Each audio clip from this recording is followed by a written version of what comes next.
We've lost Tammy's sound. Hi. There we go. Okay. Hi, everybody. I didn't hear the intro, so I hope it played. I don't know. It did. Yes. Okay. Well, that's good to know. Anyway, welcome to the Energy Realities podcast. We have our fantastic gang crew here today. We've got David Blackmon in Texas. David, how are you doing? I am just wonderful. It's a beautiful day in Texas. Had a wonderful weekend with the family, and my granddaughter won her volleyball tournament, so everybody's happy. Yay. I was going to ask you if the volleyball tournaments were ongoing, so you answered that one before I even had to ask, so it's great.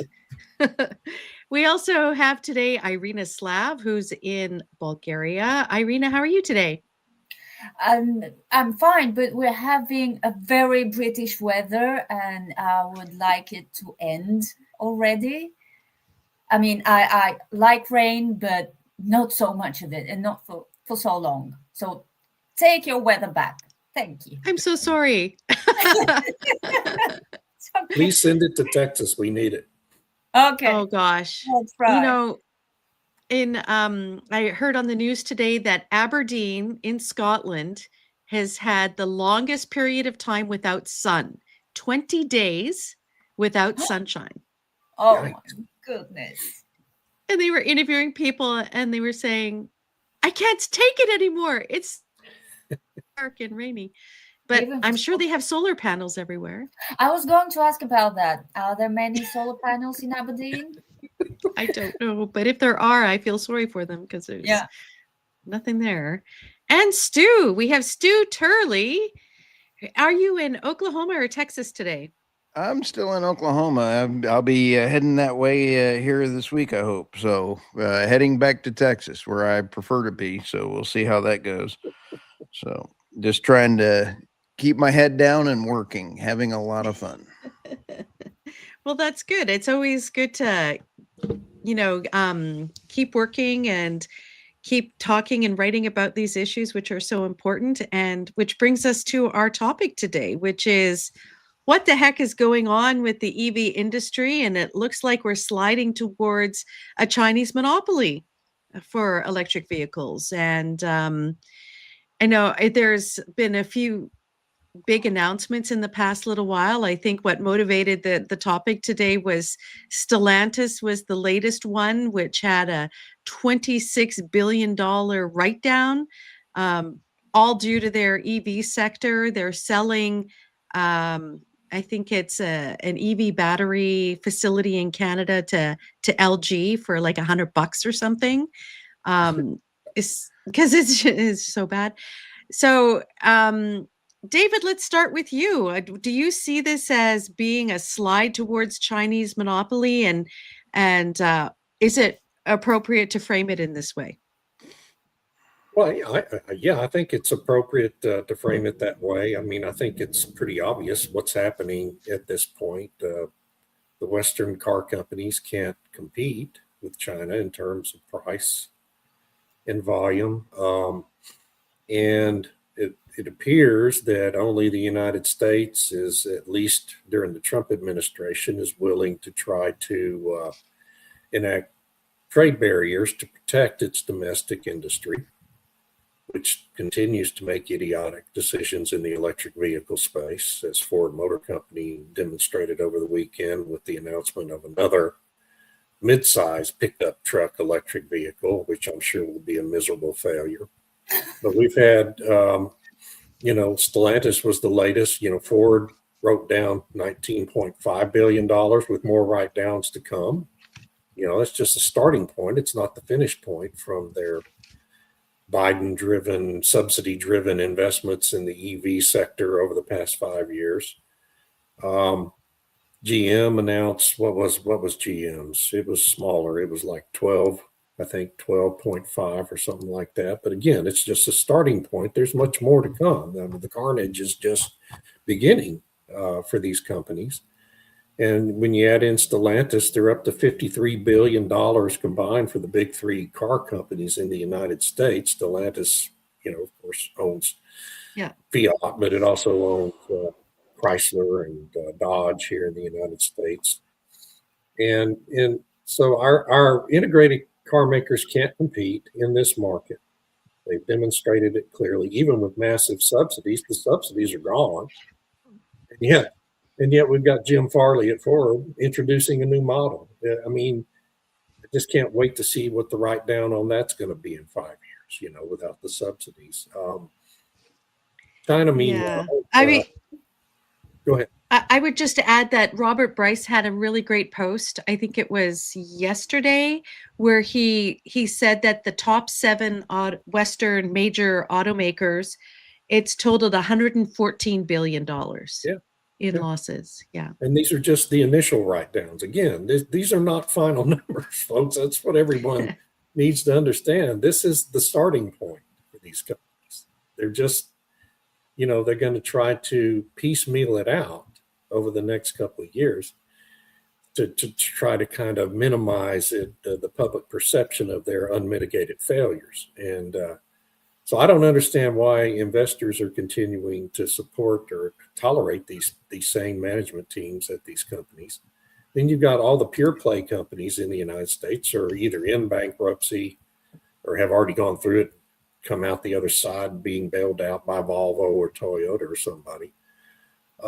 Tesla, I guess, because of the diversification that Elon Musk has brought to that company, and now we're going to merge it with SpaceX to create this multi-trillion-dollar giant. Tesla will survive, but I'm not sure any other car maker in America is going to survive in the EV market at this point. And then Europe, of course, is already allowing China to come into the country with their BYD cars and other electric cars, and so is Canada now. That I know you'll talk about in a minute. So I mean, it just seems to me that I don't know how when your domestic companies can't compete and people want to buy the cars, or a segment of your society wants to buy them. I think governments are going to inevitably let these Chinese companies bring their cars into their markets. In the United States, let's be honest about that.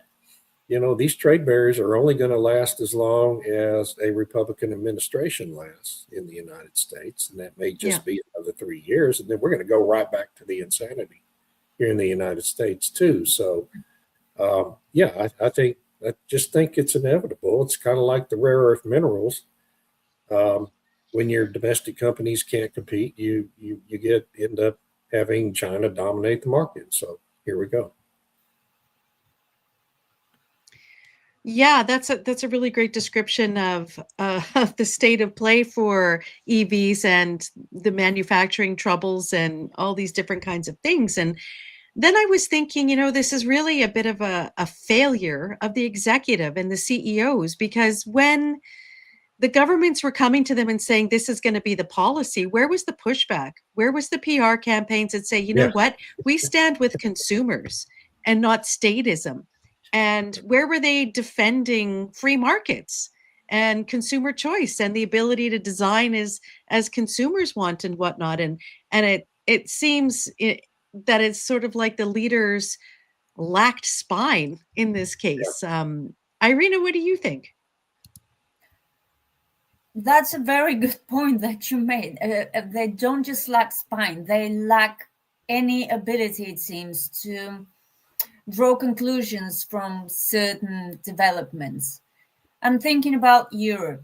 Some of the biggest global car makers are in Europe. They are struggling to make money on their EVs, even with all the government subsidies, even with the coming ban on internal combustion engine cars, which is not going to go into effect at all, even with record-breaking EV sales.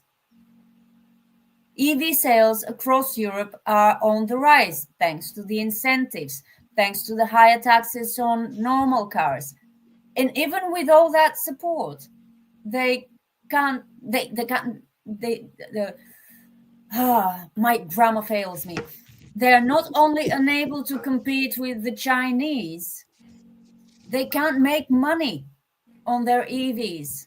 Well, the Chinese, of course, have the cheap energy inputs to make their EVs a lot cheaper than Renault and Volkswagen and the rest of them. So why is nobody drawing the logical conclusions from this?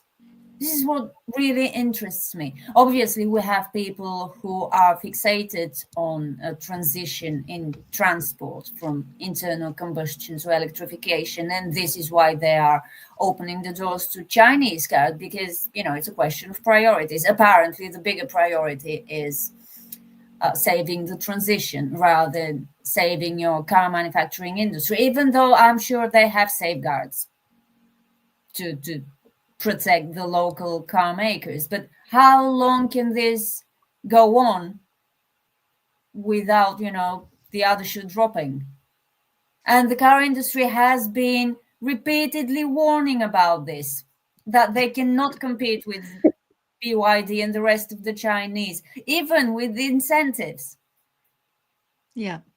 So I'm Yeah. not to tell you, they just can't Can learn I anything. also, I want to comment about the question with the executives, right? I mean, I singled out Jim Farley earlier at Ford, and he's, you know, I mean, he's just kind of run a corporate clown show over there.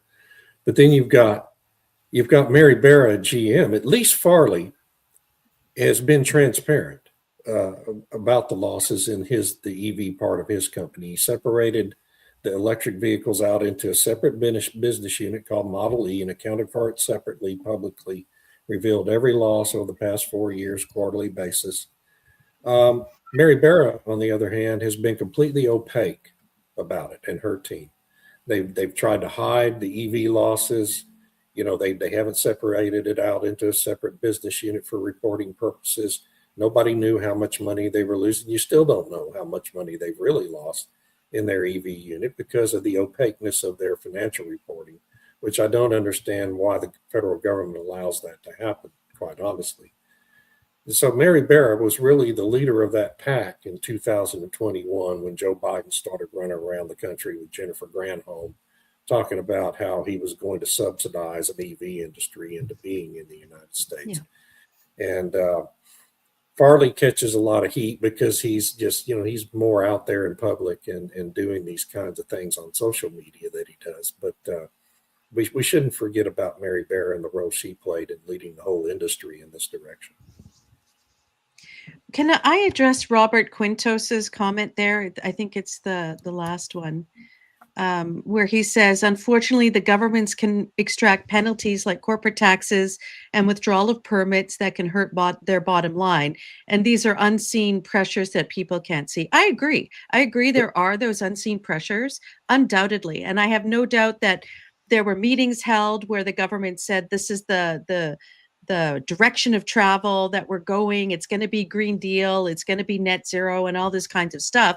And you better get on board or else. But my point is, the CEOs didn't seem to stand up at all. And yes, that leverage can be used on them, but the public has a big role to play. And there's an opportunity there to communicate that they're in line with what the public wants and that they would like to do other things. But there was silence. There was real silence on it. And, you know, there is a lot of power in this manufacturing base and lots of arguments that could have been made on, you know, if we pivot this way, this is really going to impact the larger manufacturing capabilities and for other things, not just for automobiles.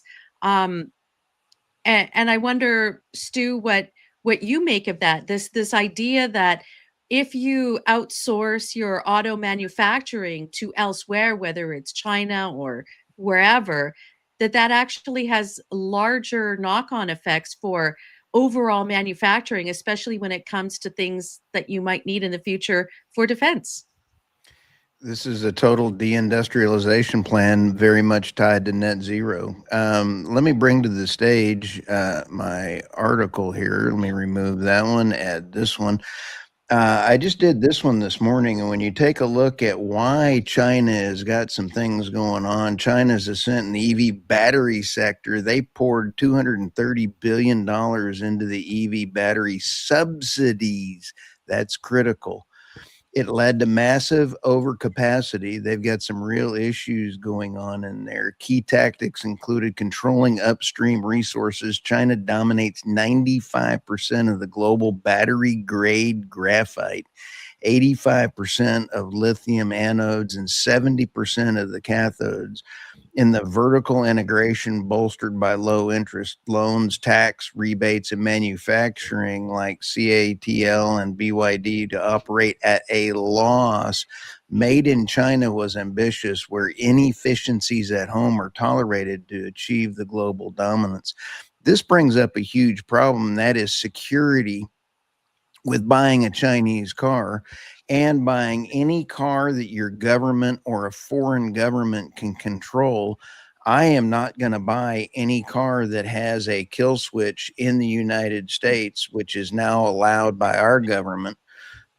Canada faces acute risks after a 25 trade deal offered and tariffs to Chinese to 6.1, allowing up to 49,000 units annually. I noticed that I've got a lot of questions on Canada coming up here in a second.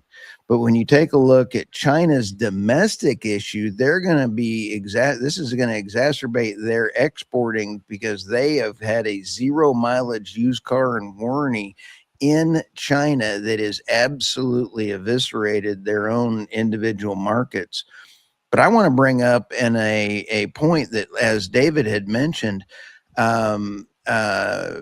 Tesla is going to be the winner in the United States because it is an AI tech company that happens to make. He's done a great job separating it out from their focus, and they've never relied on subsidies like Ford, Stellantis, and GM and all the others. And I just went and checked their stocks and stuff. And I can go into about what investments look like as an investor to look at their stock charts. I would not touch any of our U.S. manufacturers as a investor looking at that stuff. So this brings up a gigantic problem. I believe that to answer your question, the Canadian government is going to lose even more industrialization and hundreds of thousands of jobs on their current path. The EU and the UK are also going to continue losing jobs on their current path. And the only winner is going to be a temporary winner of China, because once you start shipping out these batteries and they remain control. I just saw an ad yesterday for somebody trying to sell a Tesla that had 100,000 miles on it for $1,000, because the battery to replace it was 24,000, and it was more than what the car is worth. But a car of that age that was an ICE car, you could get $5,000 to $6,000 for, and you could keep it on the road. So Europe, Canada, and the EU are about to get, in about 3 years, the China battery bite in the bahonkus that is going to be horrific. What is a bahonkus? That's where you sit down on that's a. And Tom Mumford, I love Tom. Stu, isn't a good deal of Tesla's profit selling carbon credits, or am I misinformed? No, you are not misinformed. And they are very smart to take advantage of the stupidity of carbon credits, CBAM, and all the other boo crap that's a wealth transfer. Hats off to, Elon for taking other car companies, you sit back and take a look. He's taking advantage of what other idiots are doing. So that's how he built this whole company. People criticize him for taking all the government loans, back 20 years ago when he created Tesla.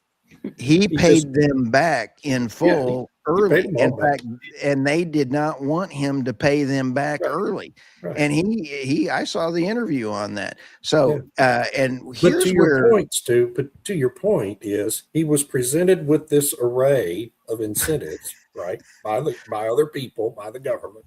He yep. took advantage of them. He built the finest electric vehicle company on earth, doing it that way.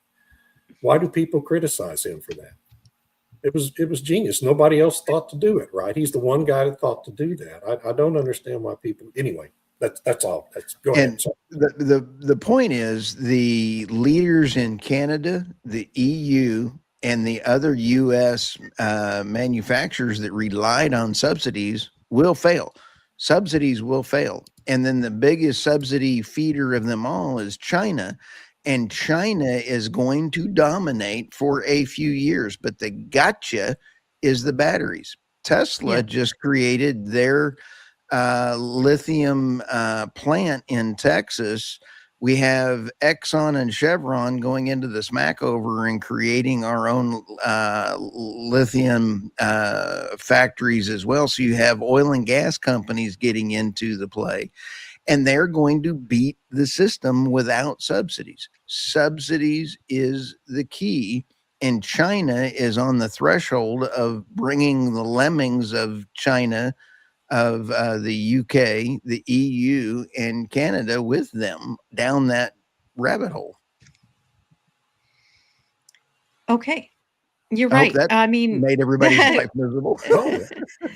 well, with the battery and the supply chains and everything, and it does take time in order to build those up, but you have to ask yourself, so what percentage of EVs and whatnot will be within the North American market that it's worthwhile to make these investments?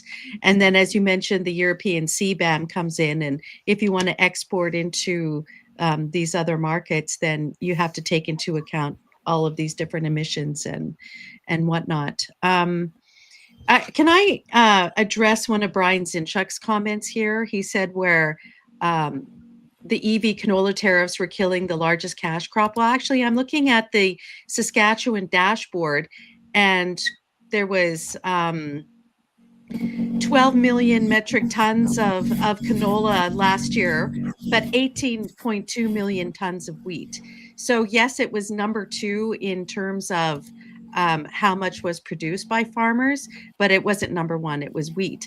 And still, I mean, you have to think about, if farmers know that China has these tariffs, then they have to make the appropriate decisions of what to seed. It's not the government telling them what will and will not be seeded. I mean, they'll have to take those these developments into account. I feel bad. I know farmers who were stuck with these tariffs, but the alternative is that you now are turning over your key manufacturing of automobiles to China. And you know, at some point you have to, there's a trade-off there. Farmers are free to make other decisions. It's crappy. Maybe the federal government could have helped in another way besides removing doing this exchange, which isn't even guaranteed for. Yeah, it's a moneymaker, but there's alternatives there. And you know, you could do there. I'm not going to get into the whole farming thing, but there are alternatives. Maybe the government could be providing a subsidy to farmers the way they do to automakers. So instead of pushing China to lift tariffs that they used as leverage, and you know, honestly, the Canadian farmers fell for that tactic. It was clear leverage in order to get a toehold into the North American market. This is not a good thing for Canada. It's not a good thing for North America. And I just want to comment a little bit on Mark Carney announced last week a new auto manufacturing policy. And they had an EV mandate in Canada whereby X year you had to have a certain percent of EV sales every year until eventually it was 0. So he said, oh, well, that's a bad idea. What we're going to do instead is we're going to change the emission rules of vehicles. So basically, it'll be like California and the EU, where they just put these totally unachievable targets for what the emissions are for an internal combustion engine, which will basically tell people there's no cars to buy. So the only thing left in town is the EV. And then as part of this announcement, they're also offering, like the EU and the UK, $5,000 towards an EV. And there's no limit to how much the price of the vehicle if it's made in Canada. And you can do all this other stuff. And then they're going to spend more money again on an EV charging network that they've been talking about forever. I don't know how many they actually built. And then slipped in there is that China, they're encouraging China and Korea to increase partnerships and build manufacturing plants in Canada. So, talk about a foothold. China will have a foothold in Canada to be producing their vehicles for operation in Canada, and potentially, of course, what they want is it to go into the United States. So we'll see what sort of madness happens from that. But Irina, does anybody else find it ironic that Mark Carney just took what was the Biden agenda and adopted it in Canada on electric vehicles? The emissions requirements, the heavy incentives. It's just cut and paste from the Obama years. It's crazy. Thought this guy was a smart originally Canada had the UK model where it was specific percentage targets. Like this year in the UK, 33% of all new vehicles are mandated to be EVs. 33%. And if they don't meet that requirement, the manufacturer gets charged like a significant amount of money for each point that they're off. So Canada's like, well, maybe we'll just do like the EU and California or whatever, and have these emission standards instead, because that'll give choice. It'll give choice because there'll be nothing else available.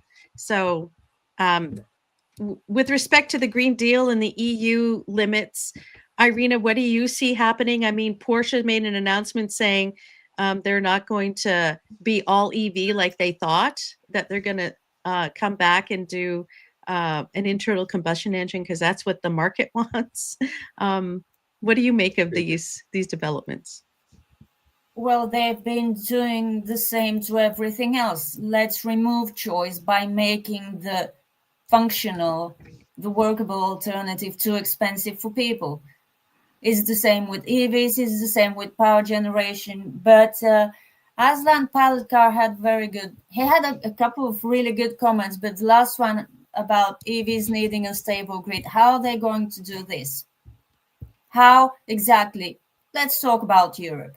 They're building wind and solar. They're charging coal power plant operators for their emissions, and they want a stable grid. Plus, they have to build all this charging infrastructure. It's not happening, is it? And now in Germany, I hear there's a draft law that will make wind and solar developers pay to get connected to the grid, which will further slow down the rollout of even more wind and solar. And storage, because apparently there are lots of battery storage developers who are eager to get connected to the grid. And there's just too many of them. So yeah, what I see, what you were saying about Canada is standard practice of the net zero crowd. Let's make the alternative too expensive.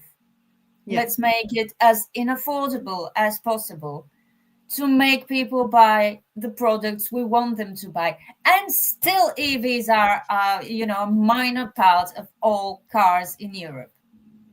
And people are driving their cars for longer periods of time, for more years, because they don't want to get an EV. So that strategy is clearly not working. So why is Canada trying to do the same thing? Why is the EU doubling down on this? It's a rhetorical question, of course. Yes. But a good rhetorical question, because we ask it all the time. It's like, why? Yeah.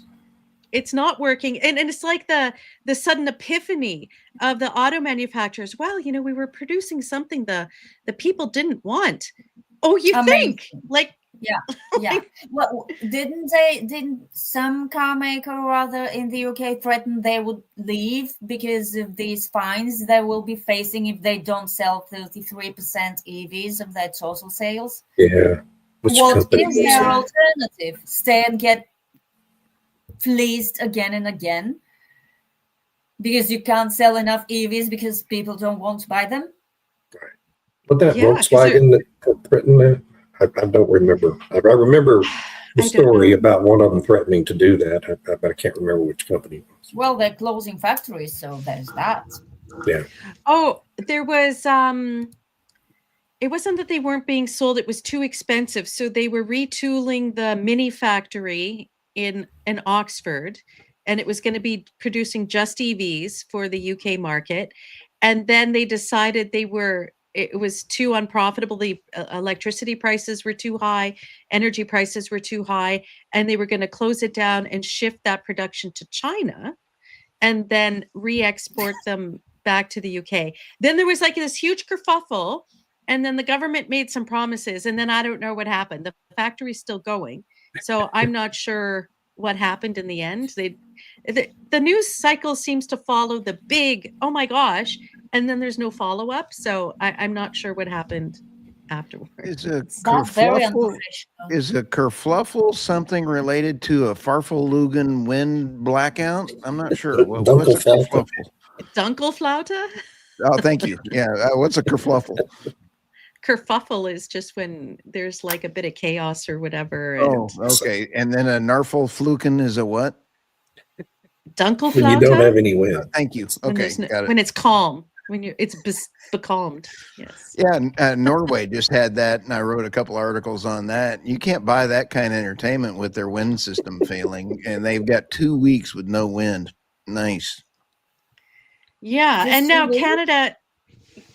Sorry, Just 2 weeks? 2 weeks. Yeah. Canada's deciding it's going to do full-on offshore wind on the East Coast, and they're trying to recruit China to be co-investors in what they call Wind West. And one of the announcements was that they're going to create a whole new wind turbine supply chain in Canada. And I'm not really sure with what and how that's going to work. It sounds But, like, yeah, I mean, Carney seems to be trying to turn his country into a wholly owned subsidy of China at this point. Yep. I mean, every Yeah, deal he announces has China in there somewhere. It's wow. He I and know, Governor I know. Newsom have the same plan. Yeah. Well, what's funny is the UK had a meeting in China, and I read the news releases, and it was all the same language that Carney was using about strategic partnerships and all this kind of thing. And then there was an article on Substack, I think it was yesterday, where they were talking to different European diplomats who said that now the EU is considering that America is an adversary and China is a good partner. So this is the sort of, when we talk about the EV car crash as being, this sort of slippery slope towards Chinese dominance, that's just the tip of the iceberg. It's like, if you start to have these strategic partnerships with China for chemicals, which a lot of German chemical companies left Germany because of the high energy prices, went to China. You have the UK that's importing steel circuitously from China through Japan and elsewhere into the UK. So if the China's providing all this stuff, is that really a good partner? Because they're swapping. If you think you're too dependent on America, aren't you swapping one dependence for another? Well, ask the European Union about their gas dependence. But I have to say, well, you do remember back in the autumn of 2022 when US LNG really started flowing and everyone was happy. Well, we don't care about winter. There will be enough LNG from America. They're our friends. They're a reliable partner. I am actually quoting. They use the word reliable a lot. Few months later, wait, this is too expensive. Yeah. You're profiteering. Some French guy, was it Macron or one of his then cabinet? I don't remember. He said, American LNG producers are profiteering off Europe. Really? No, they have a product.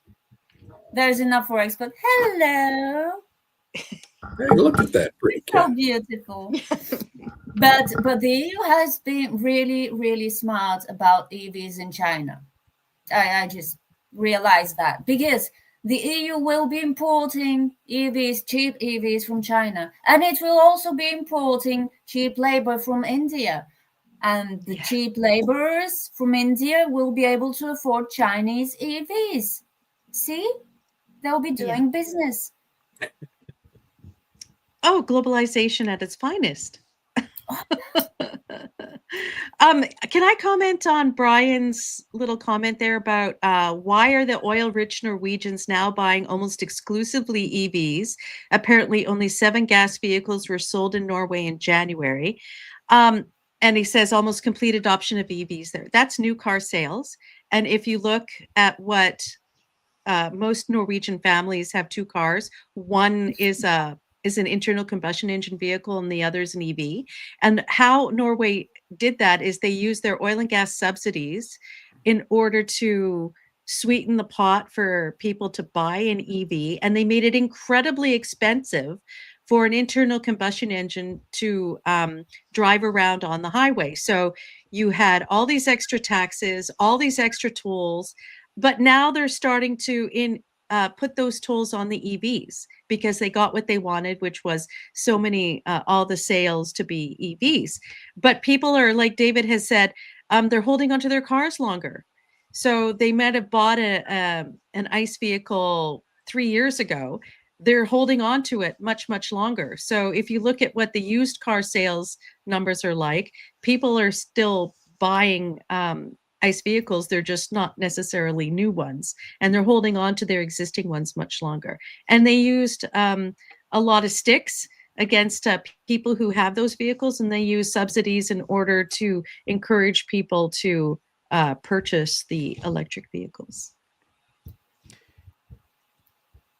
Yeah, I'm Yeah, gonna states of take a look at, and I sold my Ford 250 and I still haven't replaced it, and I'm going to be buying either a Ford 250 or a Ford 350. But now I'm rethinking what I'm going to be buying, and I'm actually going to be buying a 1977, 1965 with no electronics, as far as government controls, and have it totally rebuilt. I'm going the other way. I do not want a new car with a government control shutdown on it. Have a great day. I'm not needing you. I want to address Patrick Devine's question. How do you say hurrah in Chinese? The answer, according to Grok, is hawa. So just wanted to address that. That is funny. So I think one of the interesting things that, Stu, that you and David had commented on about was this idea of how China has subsidized the batteries, their supply chains, how they wield that in different ways. When they see competition coming up, they'll suddenly flood the market, and then the competition, well, you can't compete when the market's been flooded or whatnot. And I'm wondering about these vulnerabilities in terms of when we talk about trade dependence and whatnot, and if you could maybe just, Stu, talk a little bit more about what can, say, the UK or the EU do in order to combat that on these Chinese supply chains. The one thing that Canada and the EU can do is immediately vote every single politician out now. Run. You're about to run off the cliff, and the warning signs are there. Carney is absolutely a World Economic Forum finance guy that has made deals evidently with China. That is it's what his talking points are. I don't have any information on it, but every deal and everything he's doing, I'm seeing absolute evisceration of Canada, and I can see Alberta becoming independent. In fact, Aslan Pilot Car just said the same thing. Alberta, I would welcome Alberta. I absolutely love all my Alberta friends up there. Love it. It is absolutely snow Texas. Love it. But I guarantee you the rest of Canada can fall off the edge of the cliff, and I do not want them in my voting block. Well, now, Period. wait a We've minute. got enough crazies in our Saskatchewan country. is North Wyoming. Come on now. Well, I'm okay. Saskatchewan, too. I agree, but I'm just saying that there's enough crazies in the U.S. I'd like to make a deal. Let's trade California, but we've got great people fighting to try to keep California. If we don't, we need to loop California in that crazy group, Oregon, Washington into that same thing for the EU and the UK. They are all trying to take their countries down or their states down. I don't understand why, but they're doing policies that are counterproductive to their countries to maintain control. That's what this is all about. And if the United States doesn't pass the voter ID, this is going to be a short podcast. Yeah. Okay. You asked. Yeah, for sure. That's interesting. So, Irina, what do you think is like happening?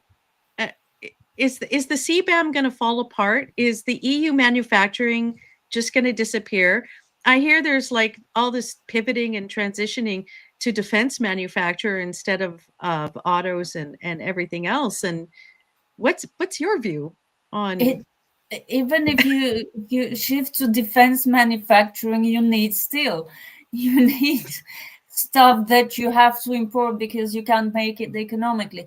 It's an either-or situation. Either the industrialization will continue, these attempts to rearm will flop spectacularly because energy is expensive for defense manufacturers as well as for, steel manufacturers and car manufacturers. What are these people trying to do? Or they will have to kill not just CBAM, but the methane directive. Because they would need cheap imported energy because they don't have enough to produce locally. Try as hard as they might. No, really, that keep these people in charge, the decision makers, they keep doing the wrong thing, all new wrong things, in a bid to fix the mistakes they made by doing the wrong thing in the first place. I mean, you can't have a transition and a thriving defense industry. It needs a lot of energy, I think, because it needs a lot of steel and stuff and things. Sorry for saying stuff so much. I don't know much about the defense industry, but I know it uses a lot of metals. A lot. And yeah. And electronics, are they going to produce these electronics locally? No, they have to import them from Asia. What happens with CBAM, with electronics imports? It's like there isn't a lot of comprehensive thinking and planning involved in what the European Union is trying to do in every single respect. And so now they have taken to propagandizing how great the European Union is. They keep churning out on X because X's algorithms are so sneaky. You engage with a post and the algorithm says, okay, I'll be showing you everything from the European Parliament from now on. It's highly informative. And they keep churning out these polls about how everyone is so happy to live in Europe. Obviously, unrepresentative, this Digital Services Act and how great it is and how it's protecting freedom of speech. And then we have Macron in France, who is inviting researchers to France because in France, people care about science. Really? Really? These are the people making these decisions about the defense industry, about switching from a dependence on the West in the face of the United States to a dependence on the East in the face of China. They don't know what they're doing. Clearly, they do not know what they're doing. Well, I And find it's it interesting because everything the EU does is like we have this directive and we've had these policy guys talk, they have this goal in mind. And if they just say, this is the goal, achieve it, it'll be done. Instead of thinking, is that goal even no, and they achievable? keep doing conflicting things, paradoxical things. Like they want cheap energy and they have the methane regulation. Yeah. These are mutually exclusive, very, very literally. They Yes. want to be more independent from imports, but they want to revive their military industry. How are you going to do it? Yeah, the Yeah. list goes on. It's really a disaster. Can we talk about Francis Moore's comment up there, because it's scaring the hell out of me?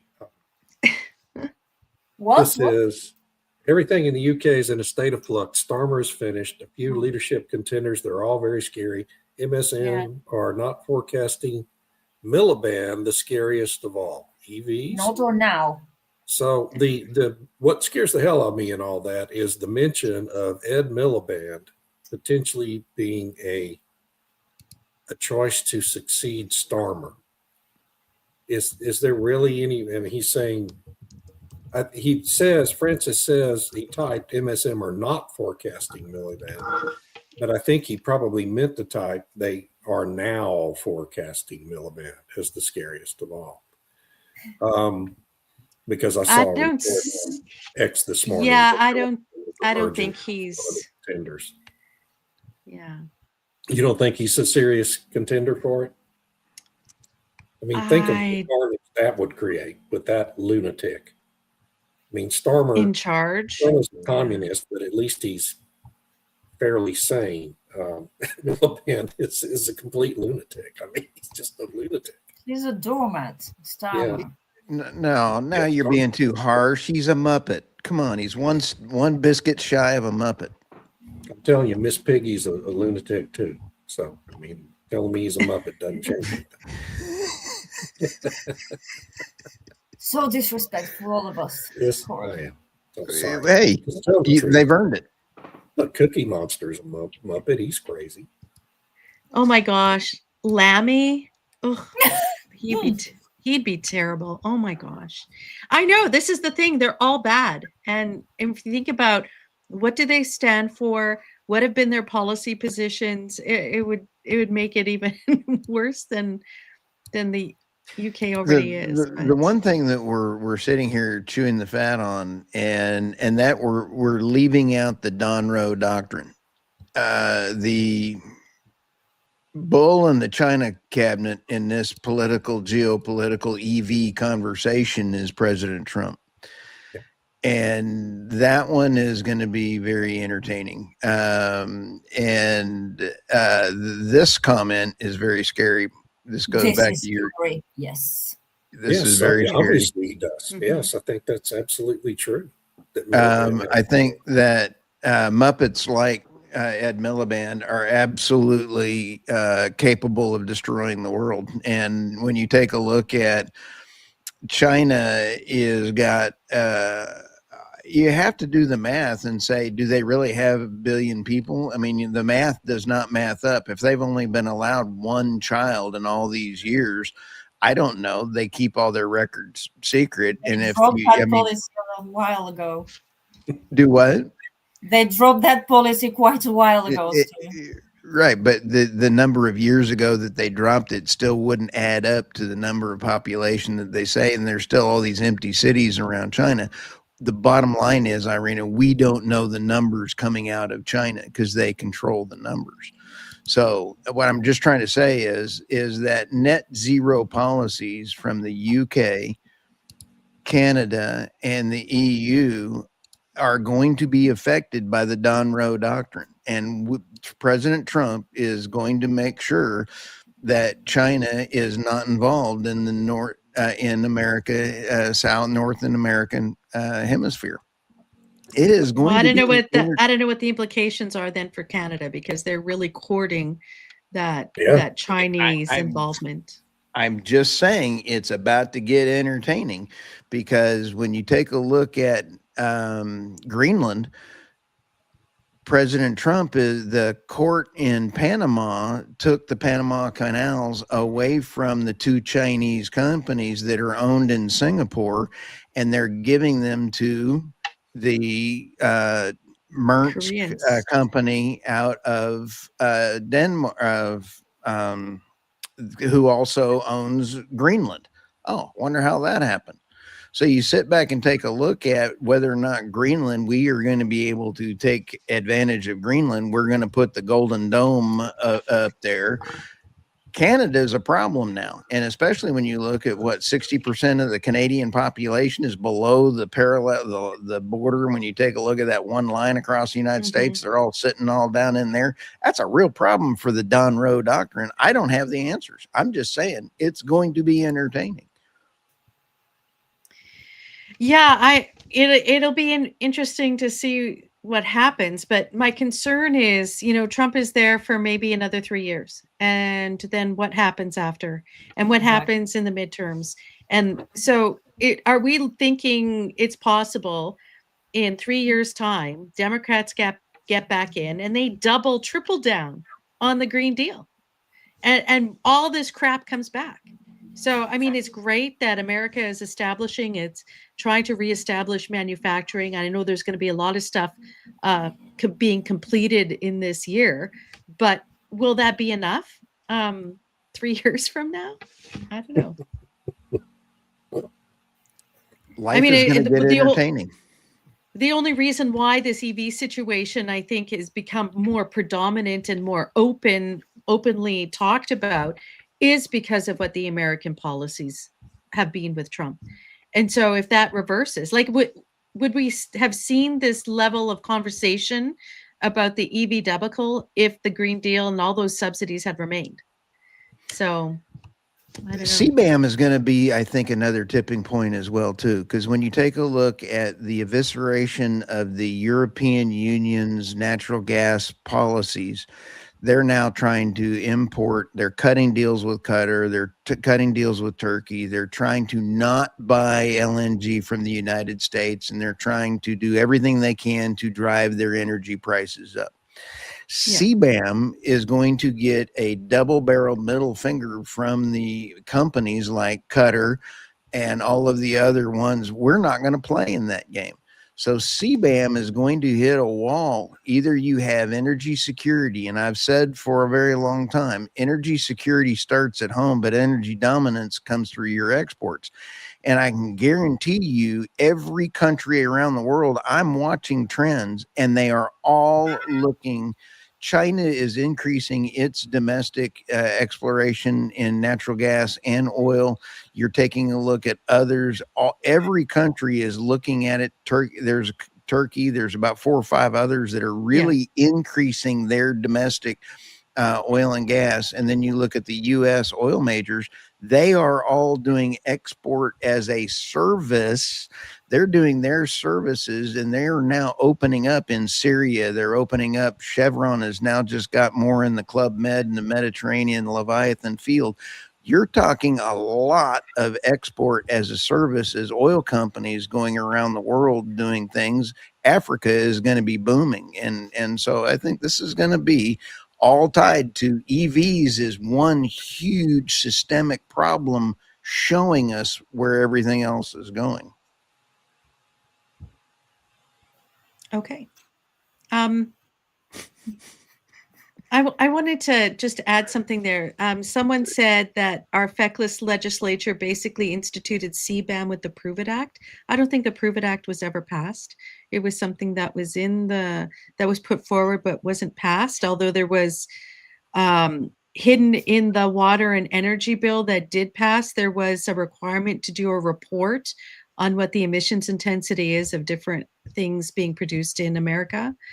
So they kind of did that through a report through the back door. So I'm not really sure what happened with that. What will be interesting to see is what happens if a lot of Iraqi oil and gas end up on the market, and if there's regime change in Iran, which could be the topic of a future episode. Then if Iran's, comes into the world market again full blown, then that changes the dynamic. And then we have I think what the IEA reports and whatnot the past little while, it's clear we have energy addition, just like David's new tag on Substack. It's an energy addition, not getting rid of stuff. And even if they policymakers believe that we'll have lower demand because of EVs, it's not like petroleum and gas are only for automobiles. There's lots of other Well, what uses. about coal? I mean, the IEA Right. gave up on its peak oil theory, but now it's adopted a peak coal theory. Did you see that interview with Fatih Birol over the weekend? Well, Now, coal now demand we've hits reached record after record. Yeah. Yeah, exactly. It's just hilarious. I mean, they never give up. So do we have, I don't think we have stories today, do we? We I have don't Nobody know. submitted Last stories week. to Stu. We're just terrible people. No, I think we did quite fine. I have to notice that we are increasing our listening.